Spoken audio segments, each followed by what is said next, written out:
swallow it because they can eat every part of a carcass. Their scavenging helps reduce disease and benefits the wildlife and people who live here. Why he did so in its breeding season.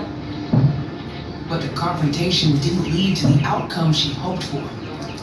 যে যেনেকৈ আমাৰ Hargila army বাইদেউসকল গাঁৱৰ পৰা ওলাই আহিছে তেনেকৈ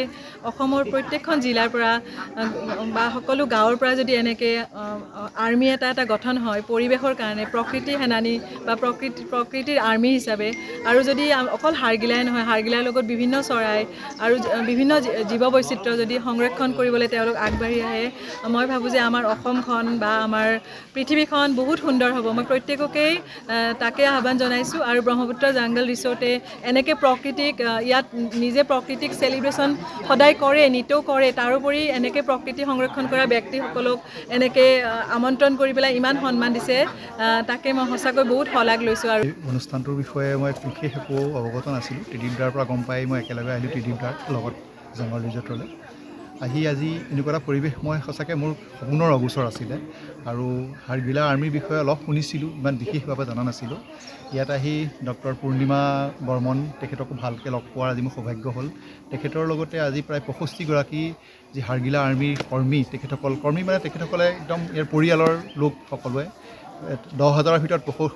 10,000 আছিল আপোনালোকৰ এতিয়াতো হাৰৰ সংখ্যা 20,000তকৈ অধিক সেইটোতো ডকুমেণ্টাৰীত আগৰ ডকুমেণ্টাৰী আছিলে আৰু বহুত মহিলা কুলহাটীৰ পৰা আৰু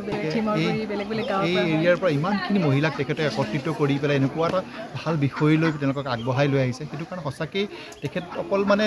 ৰিকগনিশ্যন পাইছে মানুহৰ বহুত আশীৰ্বাদ পাব তেওঁ চৰাই বা প্ৰকৃতিৰ কাৰণে তেওঁ যিখিনি অৱদান তেখেতসকলে আমি সকলোৱে তেখেতক এইটো শলাগ লৈছোঁ আৰু আমি গৌৰৱ অনুভৱ কৰিছোঁ তেখেতে গোটেই মানে হাৰগিলাৰ এই যি বিষয় লৈ কাম কৰি আছে গোটেই আন্তঃৰাষ্ট্ৰীয়ভাৱে তেওঁ মানে অসমৰ কাৰণে বহুতখিনি তেওঁ সন্মান কঢ়িয়াই আনিছে আৰু এজন অসমীয়া হিচাপে ময়ো বহুত গৌৰৱ অনুভৱ কৰোঁ আমি তেখেতসকলক এই কামটো আৰু আগুৱাই যাওক আৰু এনেকুৱা হাৰগিলা আৰ্মি গোটেই অসমৰ চুকে কোণে বিয়পি পৰক হাৰগিলাৰ লগতে বাকী যিবিলাক আমাৰ মাজৰ পৰা যিবিলাক পশু পক্ষী হওক বা গছ গছনি নাইকিয়া হৈ গৈছে সেইবিলাকক সংৰক্ষণ কৰাৰ কাৰণে আগবাঢ়ি অহা সকলোৱে আমাৰ প্ৰকৃতিপ্ৰেমীসকল তাকে মই সকলোকে সেইটো আহ্বান জনাই পেলাই মই আজি এই অনুষ্ঠানত মানে ভাগ ল'বলৈ পাই নিজকে কৃতজ্ঞতা মানিছোঁ ধন্যবাদ ই যেন এটা বিপ্লৱৰ ৰূপ লয় সঁচাকৈ এটা বিপ্লৱৰ ৰূপ লয় হাৰগিলা আৰ্মি সঁচাকৈ তেখেতে ইমান মই তাকে ভাবি নাপাওঁ তেখেতক একদম অন্ধভাৱে ভাল পায় বুলি ক'লেও ভুল কোৱা নহ'ব মহিলাসকলৰ মানে আমি আজি লগ পাই পেলাই যিখিনি তেওঁলোকৰ লগত ইণ্টাৰেকশ্যন কৰি পেলাই যেনেকুৱা অনুভৱ হ'ল তেখেতে অন্ধভাৱে ভাল পায় আৰু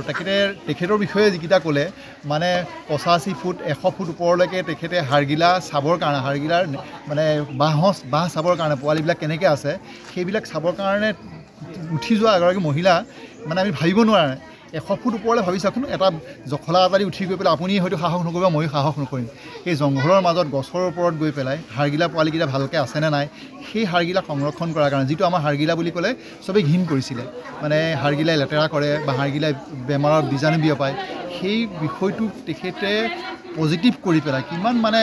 ইতিবাচক দৃষ্টিভংগী দি পেলাই মানুহৰ মাজত তাক বহলাই পেলাই মানুহৰ মাজত সেইটো চৰ্চা কৰাই নহয় সকলো মানুহক ইয়াত জড়িত কৰিছে তাৰ কাৰণে তেখেত সঁচাকৈ মানে কৃতজ্ঞতাৰ আৰু মানে আমাৰ বহুত তেখেতক ধন্যবাদৰ পাত্ৰী আৰু আমি তেখেতক সেই আৰু কৰি যাওক আমাৰ ফালৰ পৰা বহুত